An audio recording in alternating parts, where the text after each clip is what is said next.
Good morning dear students, class +2 business studies का chapter number 4th। Very short answer questions and objective types and case studies. बेटा chapter का name है जी concept of financial market, वित्तीय बाजार की अवधारणा। ठीक है जी, जल्दी से आप देख लीजिए इसके लर्निंग ऑब्जेक्टिव्स क्या रहेंगे। और बेटे ये टूल टिप की तरह देख लीजिए, what do you mean by financial market. इसका अभिप्राय उस बाजार से जो वित्तीय संपत्तियों को उत्पन्न एवं विनिमय करता है। It refers to that market which creates and exchanges financial assets.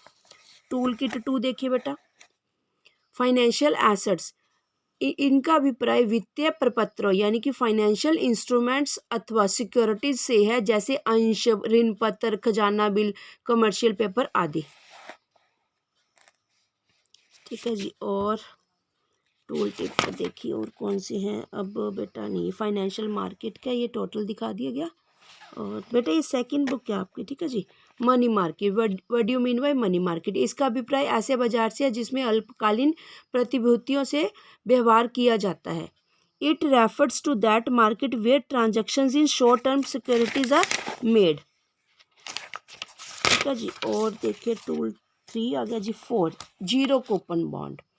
Zero coupon bond का अभिप्राय ऐसे फाइनेंशियल इंस्ट्रूमेंट्स या वित्तीय प्रपत्र से है जिस पर ब्याज नहीं दिया जाता बल्कि इसे कटौती पर जारी किया जाता है, अर्थात यह अंकित मूल्य से कम पर जारी किया जाता है और भुगतान अंकित मूल्य के बराबर होता है।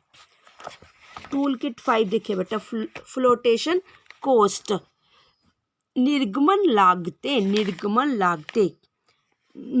लागतों का अर्थ किसी प्रतिभूति यानी कि अंश या ऋण पत्र आदि के जारी करने पर आने वाले खर्च से है। यह खर्च निम्न मदों पर होता है: ब्रोकरेज यानी कि दलाली, underwriting commission, advertising, printing of application forms यानी कि दलाली, अभिगोपन कमीशन, विज्ञापन, प्रार्थना पत्रों को छापना आदि।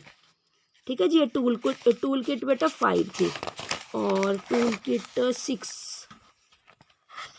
6 बेटा, what do you mean by capital market. पूंजी बाजार किसे कहते हैं। इसका अभिप्राय ऐसे बाजार से है जिसमें दीर्घकालीन प्रतिभूतियों में व्यवहार किया जाता है। It refers to that market where transactions in long term securities are made. अब आ गया जी tool kit 7, very very important chapter है बेटा। प्राइमरी मार्केट, यह वह बाजार है जिसमें दीर्घकालीन पूंजी एकत्रित करने के लिए प्रतिभूतियों को पहली बार बेचा जाता है। प्राइमरी मार्केट है ना, इसलिए पहली बार। It refers to that market in which securities are sold for the first time for collecting long term capital. Next है बेटा सेकेंडरी मार्केट। सेकेंडरी मार्केट, यह वह बाजार है जिसमें पूर्व निर्गमित प्रतिभूतियों का क्रय विक्रय होता है। It refers to that market in which existing securities are bought and sold. बस बेटा, ठीक है जी, खत्म हो गया। ये तो कैपिटल एंड मनी मार्केट में डिफरेंस है। अब ये की कंसेप्ट बेटा देख लो। ठीक है जी, आपके लिए चैप्टर को रेडी करना इजी हो जाएगा। ये भी देख लीजिए, थोड़ा सा क्लियर नहीं है बट फिर भी समझ लग रहा है सब कुछ।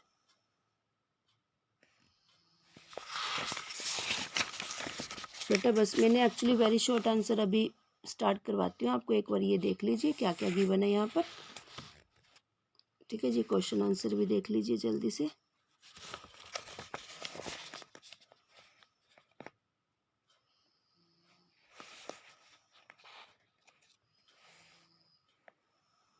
ये नहीं, वेरी शॉर्ट नहीं है, कुछ नेक्स्ट वेरी शॉर्ट, बस ये आगे बेटा वेरी शॉर्ट। ठीक है, 4 मार्क्स वाले भी गिवन है। यहाँ से देखिए मिसलेनियस क्वेश्चंस, यहाँ से देखिए बेटा, यहाँ से स्टार्ट करते हैं। शायद से 20 है शायद, ये देखती हूँ अभी कितने बेटा। चलिए, वेरी शॉर्ट आंसर क्वेश्चंस देखिए। डिफाइन फाइनेंशियल मार्केट, वित्तीय बाजार को परिभाषित कीजिए। इसका अभिप्राय उस बाजार से है जो वित्तीय संपत्तियों को उत्पन्न करता है एवं उनमें विनिमय करता है। Second, what is meant by financial assets, वित्तीय संपत्तियों से क्या अभिप्राय है। उत्तर, वित्तीय संपत्तियों का अभिप्राय वित्तीय प्रपत्रों एवं प्रतिभूतियों से है, जैसे अंश ऋण पत्र, खजाना बिल, कॉमर्शियल पेपर आदि। Third, what is money market? मुद्रा बाजार क्या होता है? इसका अभिप्राय ऐसे बाजार से है जिसमें अल्पकालीन प्रतिभूतियों में व्यवहार किया जाता है। Fourth, give 2 examples of flotation cost. निर्गमन लागतों के 2 उदाहरण दीजिए। दलाली, अभिगोपन commission. Fifth, name any 2 buyers of commercial papers. Commercial paper के किन्हीं 2 क्रेताओं के नाम बताइए, बैंक अथवा बीमा कंपनियां। सिक्स्थ देखिए बेटा, ठीक है जी, सिक्स्थ क्वेश्चन देखिए, डिफाइन द कमर्शियल बिल। वाणिज्यिक बिल को परिभाषित कीजिए। यह एक विनिमय साध्य प्रपत्र है जिसका प्रयोग उधार बिक्री के लिए वित्त व्यवस्था हेतु किया जाता है। Seventh, what is commercial paper? Commercial paper किसे कहते हैं? कॉमर्शियल पेपर ऐसे अल्पकालीन असुरक्षित प्रतिज्ञा पत्र होते हैं जो बहुत अच्छी साख वाली कंपनियों द्वारा जारी किए जाते हैं। एट्थ क्वेश्चन देखिए, what is meant by near money? निकट मुद्रा से क्या अभिप्राय है? सभी अल्पकालीन प्रतिभूतियां निकट मुद्रा कहलाती हैं। नाइन्थ, नेम द वन सब मार्केट ऑफ मनी मार्केट। मुद्रा बाजार के एक उप बाजार का नाम बताइए। अल्प सूचना ऋण बाजार। 10th क्वेश्चन देखिए बेटा, what type of trade off function is performed by the money market? मुद्रा बाजार द्वारा किस तरह का संतुलन कार्य किया जाता है? आंसर, मुद्रा बाजार अल्पकालीन वित्तीय पूर्ति तथा अल्पकालीन वित्तीय मांग में संतुलन स्थापित करने का काम करता है। 11th देखिए बेटा, what is zero coupon bond? Zero coupon bond क्या होते हैं? आंसर, जीरो कूपन बॉन्ड का अभिप्राय ऐसे वित्तीय प्रपत्र फाइनेंशियल इंस्ट्रूमेंट से है जिस पर ब्याज नहीं दिया जाता बल्कि इसे कटौती पर जारी किया जाता है। 12th देखिए, what is meant by capital market? पूंजी बाजार से क्या अभिप्राय है? आंसर, इसका आशय ऐसे बाजार से है जिसमें दीर्घकालीन प्रतिभूतियों में व्यवहार किया जाता है। 13वें का क्वेश्चन, 13वां देखिए बेटा, what are the components of capital market? पूंजी बाजार के 2 अंग कौन कौन से हैं? प्राइमरी एंड सेकेंडरी, प्राथमिक बाजार एंड गौण बाजार, गौण बाजार सेकेंड। 14th क्वेश्चन देखिए बेटा, what is the duration of payment of securities in capital market? पूंजी बाजार में प्रतिभूतियों की भुगतान अवधि क्या है? 1 वर्ष से अधिक इसका आंसर है। 15th देखिए, डिफाइन प्राइमरी मार्केट। प्राथमिक बाजार को परिभाषित कीजिए। आंसर, इसका आशय उस बाजार से है जिसमें दीर्घकालीन पूंजी एकत्रित करने के लिए प्रतिभूतियों को पहली बार बेचा जाता है। 16th क्वेश्चन देखिए बेटा, what is meant by secondary market? गौण बाजार से क्या अभिप्राय है? इसका आशय ऐसे बाजार से है जिसमें पूर्व निर्गमित प्रतिभूतियों में व्यवहार किया जाता है, यानी कि उनको खरीदा बेचा जाता है। ठीक है जी, 17वां बेटे। अब 17th क्वेश्चन देखिए आप, distinguish between capital market and money market on the basis of cost of transaction. व्यवहारों की लागत के आधार पर पूंजी बाजार तथा मुद्रा बाजार में अंतर्भेद कीजिए। आंसर, पूंजी बाजार व्यवहारों पर मुद्रा बाजार व्यवहारों से अधिक लागत आती है। 18वां बेटा, डिफाइन ट्रेजरी बिल।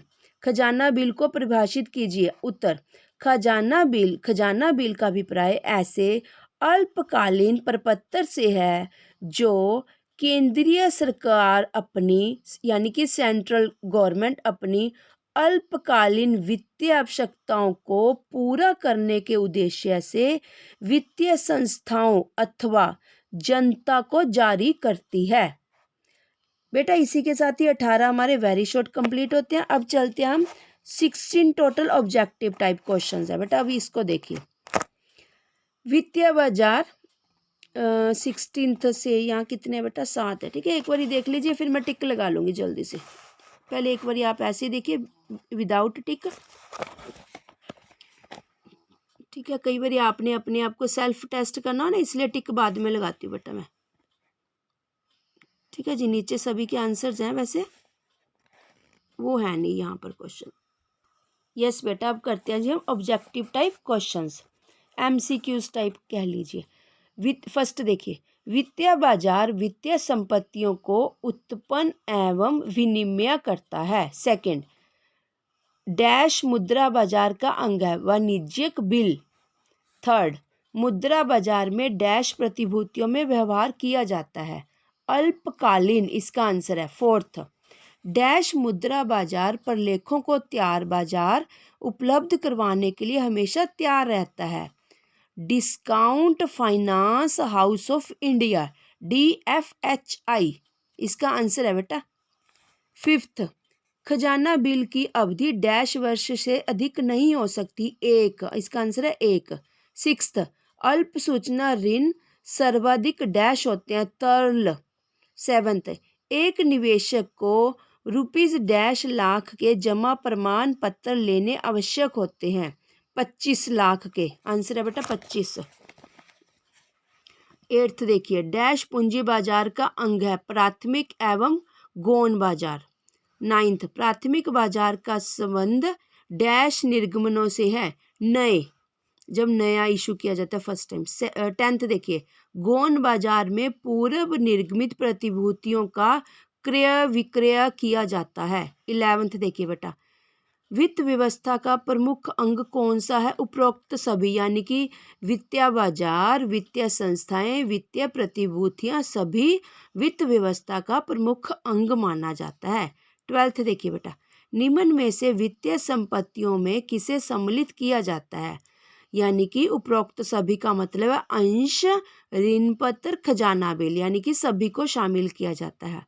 13th, निम्न में से वित्त का पूर्ति पक्ष कौन सा है, आंसर है जी वित्तीय संस्थाएं एवं बीमा कंपनियां, पूर्ति पक्ष पूछा बेटे, ठीक है, वित्तीय संस्थाएं एवं बीमा कंपनियां। 14th देखिए, बचतों को गति प्रदान करने व अत्यधिक उत्पादकीय प्रयोगों की ओर ले जाने का काम निम्न में से कौन करता है, वित्तीय बाजार बेटा, इसका आंसर है वित्तीय बाजार। 15th, निम्न में से जीरो कूपन बॉन्ड की श्रेणी में क्या आता है, खजाना बिल, याद रखना अकेले ट्रेजरी बिल आते हैं बस जीरो कूपन बॉन्ड में। 16th, निम्न में से पूंजी एकत्रित करने की विधि कौन सी है, उपरोक्त सभी, यानी कि पब्लिक निर्गमन, बिक्री का प्रस्ताव, निजी प्लेसमेंट, इन सभी से हम पूंजी एकत्रित करते हैं, उपरोक्त सभी बेटा, इसका आंसर है। केस स्टडी का बेटा कोई क्वेश्चन नहीं है, ठीक है। इंग्लिश की बेटा CBSE की बुक के भी मेरे पास केस स्टडी की पूरी बुक है, उसको भी मैं धीरे धीरे अपलोड करूंगी, पूरी कंप्लीट बेटा बुकलेट है उसकी भी। चलो बेटा, इसी के साथ ही आपका ये कंप्लीट होता है। नेक्स्ट हमारे पास 5th चैप्टर वापस लेकर आते हैं, तब तक के लिए बेटा आप 4th अपना रीड करो, लर्न करो, सुन लो बेटा रिपीटेडली। थैंक यू बेटा।